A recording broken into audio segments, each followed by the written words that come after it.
Hello everyone, welcome back to my channel. तो दोस्तों, स्वागत है आप सबका हमारे चैनल पर, जहां हम बातें करते हैं फैशन, ब्यूटी, लाइफस्टाइल, पूजा पाठ से जुड़े हुए ऑल इन टॉपिक पर। और मैं आपके साथ शेयर करती हूं अपने लाइफ का एक्सपीरियंस। तो फ्रेंड्स, हरे कृष्णा, राधे राधे। कैसे हैं आप सब?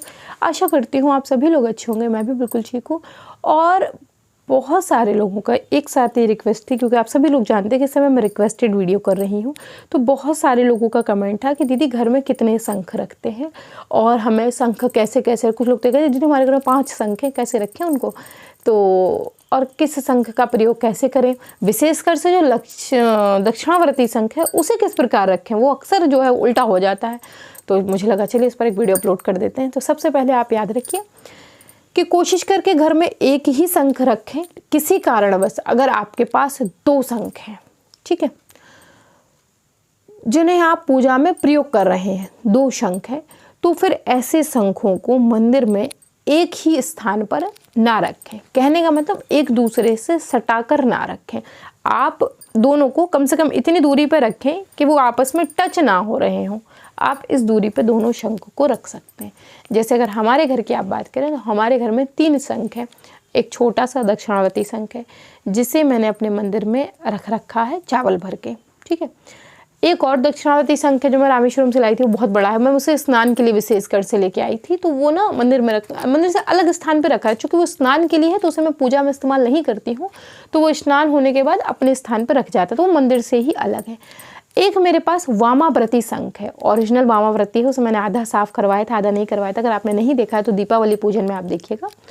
वामाव्रती शंख है। एक्चुअली वो शंख कुछ दूसरे उपाय की वजह से हमारे घर में रखा हुआ है, तो वो हमेशा मेरे घर की अलमीरा में रखा रहता है। मतलब वहाँ मैं अपने ऑर्नामेंट्स वगैरह रखती हूँ।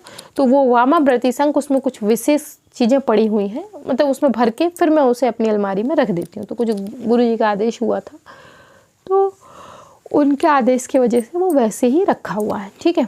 तो सबसे पहले कॉन्सेप्ट क्लियर हमारा ये हो गया है कि हमें घर में कितने शंख रखने हैं। आप 2 शंख रखिए कोशिश करके। अगर किसी कारणवश आप 2 से ज़्यादा शंख हैं, अत्यधिक शंख हैं, तो वो एक ही स्थान पे ना हो, फिर एक ही कमरे में ना हो। अगर ऐसी स्थिति है कि 3 से 4 शंख हैं, तो वो अलग अलग कमरे में अलग अलग तरीके से रखे जा सकते हैं। एक ही स्थान पर आप सिर्फ 2 शंख रख सकते हैं, वो भी थोड़ी थोड़ी दूरी पर। अब दूसरा मुद्दा जो सबसे ज़्यादा था वो ये था कि दीदी दक्षिणावर्ती शंख को कैसे रखें। तो दक्षिणावर्ती शंख को हमेशा माँ लक्ष्मी जी के पास रखा जाता है। आप उसमें चावल भर के रख सकते हैं, आप उसमें पानी भर के रख सकते हैं। पानी को आप हर 2 से तीसरे दिन चेंज करते रहें, चावल को आप हर 15 से 20 दिन पर चेंज करते रहें। ऐसा कर सकते हैं, कोई दिक्कत नहीं है। बहुत सारे लोग कमेंट है दीदी कब चेंज करें। अब उसे रखना कैसा है? तो रखना ऐसा है, जो फूल का साइज होता है, मतलब जहाँ की तरफ चक्र बना रहता है दक्षिणावर्ती शंख में, वो बाहर के साइड होता है। कहने का मतलब वो शंख का मुखमंडल होता है और उसका दर्शन जो है वो हमें अक्सर करते रहना चाहिए। जो पीछे के साइड चोंच टाइप की होती है, कहने का मतलब जिससे हम लड्डू गोपाल का स्नान करवाते हैं, वो हिस्सा लक्ष्मी जी की तरफ होता है। तो आप समझ गए कि हमारा शंख है, तो ये जो चोंच का हिस्सा है, ये वाला, ये जो चोंच का हिस्सा है, ये माँ लक्ष्मी जी की तरफ रहेगा, और जो गोल आकार बाहर हिस्सा रहता है वो बाहर की तरफ रहता है, वो मुखमंडल कहा जाता है, और उनका दर्शन हम करते हैं। दक्षिणावर्ती शंख की प्राण प्रतिष्ठा का एक ही दिन होता है। पूरी स्थापना करके दिखाइए, आप उसे चेक कर लीजिएगा। कुछ लोग कह रहे थे दीदी असली नकली शंख की पहचान कैसे करें, उस पर वीडियो अपलोड है। और एक लोगों का कहना ये था कि दीदी हमारे पास एकदम ओरिजिनल शंख है। उन्होंने वो शंख मुझे दिखाया था, वो सही था, वो ओरिजिनल शंख था। मैंने भी उनसे यही कहा था कि ओरिजिनल है, लेकिन वो कहते दीदी हमारे कुछ लोग आते हैं वो कहते हैं ओरिजिनल नहीं। तो देखिए, आप कुछ लोगों की बातों में ना पड़े। जो वीडियो मैंने अपलोड किए, जो मैंने रामेश्वरम से शंख लेकर आई, मैंने आप लोगों को दिखाए हैं, और वही शंख मैंने बहुत सारे लोगों ने मुझसे मंगवाए थे, तो मैंने उनको ही भेजे थे।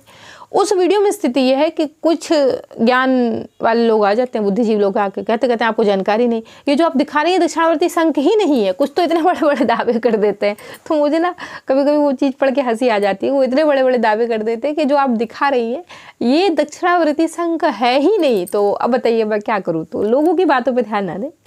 लोगों की बातों पर ध्यान देकर आप जी तो नहीं सकते, मर भी नहीं सकते। तो लोगों की बातों पे आप बहुत परेशान ना हुआ करें, बहुत विचलित ना हुआ करें। लोग बहुत कुछ कहते हैं। हर लोग को ये लगता है हमारा बच्चा बहुत खूबसूरत है, सामने वाले का बच्चा बहुत गंदा है। उसको लगता है हमारे भगवान बहुत सुंदर है, सामने वाले भगवान बहुत गलत है। उसको लगता है हमारा घर सबसे खूबसूरत है, भले उसका घर उतना खूबसूरत ना हो, लेकिन उसको लगता है हमारा घर सबसे खूबसूरत है, सामने वाला सबसे बुरा बना हुआ है। तो लोगों की बातों पे ध्यान ना दें। लोगों को अपने सिवा दूसरे की चीज़ अच्छी लगती ही नहीं है। अब वही चीज़ उनके पास हो तो वो अच्छी हो जाएगी, आपके पास है तो बुरी हो गई है। तो आप इस बात को समझें, लोगों की बातों पर ध्यान ना दें। बकाया कि मैंने इस वीडियो में आपके तीनों डाउट क्लियर किए कि शंख को कितनी संख्या में रखा जाता है, शंख को कैसे रखा जाता है, शंख की सही स्थिति क्या होती है रखने की, मैंने बताया आपको। दक्षिणावर्ती शंख हम माँ लक्ष्मी के लिए रखते हैं। वामावर्ती शंख श्री हरि विष्णु का प्रतीक है। श्री हरि विष्णु जी वामावर्ती शंख ही लिए रहते हैं अपने हाथों में। शंखनाद घर में करनी चाहिए कि नहीं करनी चाहिए? अगर घर में शिवलिंग रख रखा है तो शंखनाद प्रतिदिन घर के अंदर तो नहीं करनी चाहिए। आपका बहुत मन है शंखनाद करने का तो आप छत पर जाकर करिए, घर के अंदर मत करिए। शिव जी ने, आप पुराण पढ़िएगा तो आपको पता चलेगा, जब जब शंख बजाया है तब तब युद्ध की घोषणा में ही बजाया है, खामखा उन्होंने शंख नहीं बजाया है। इसलिए अगर आपने घर में शिवलिंग रख रखे हैं तो कोशिश करके आप शंख ना बजाएं। इसीलिए घर के लिए, घर की पूजा पाठ में सबसे बढ़िया शंख बताया जाता है दक्षिणावर्ती शंख। इससे उत्तम शंख नहीं बताया जाता घर के लिए। मंदिरों की बात नहीं कर रही हूँ मैं, यहाँ घर की बात कर रही हूँ कि घर के लिए सबसे उत्तम शंख होता है दक्षिणावर्ती शंख। वो आपको स्नान में काम आता है भगवान के, उसकी आप पूजा करते हैं, लक्ष्मी स्वरूपा माना जाता है और आपके लिए धन का, वृद्धि का, समृद्धि का प्रतीक होता है। तो दोस्तों आशा करती हूँ शंख से जुड़ी काफ़ी कुछ जानकारी जो मैं जानती थी वो मैंने आपके साथ शेयर की। अगर आपको ये वीडियो पसंद आई तो लाइक करें, शेयर करें, सब्सक्राइब करें, कमेंट करना मत भूलें। और अगर आपकी इसी प्रकार के रिक्वेस्टेड वीडियो हैं, मैंने कम्युनिटी टैब में एक शेयर किया हुआ है, उसमें मैंने दिया है कि अगर आपकी कोई रिक्वेस्टेड वीडियो तो आप मुझे यहाँ लिख दें, मैं इस समय वही वीडियो शूट करें। तो आपकी अगर कोई वीडियो तो आप उसी में छोड़ दीजिएगा, मैं उसे रोज चेकआउट कर रही हूँ और उसी से वीडियो उठा के आप लोगों के साथ शेयर करें, क्योंकि मैं चाहती हूँ कि आप लोग मुझसे जुड़े हैं तो आप लोगों की रिक्वेस्ट पूरी होनी चाहिए, मेरी व्यक्तिगत जिम्मेदारी है। तो दोस्तों ये वीडियो पसंद आई तो लाइक ज़रूर करें, शेयर करें, सब्सक्राइब करें, कमेंट करें एंड मुझसे इंस्टाग्राम पे जुड़ना ना भूलें, मुझे वहाँ ज़रूर ज्वाइन करें। मैं आपसे मिलती हूँ एक और नई वीडियो के साथ, तब तक के लिए हरे कृष्णा, राधे राधे, बाय बाय दोस्तों, बाय बाय।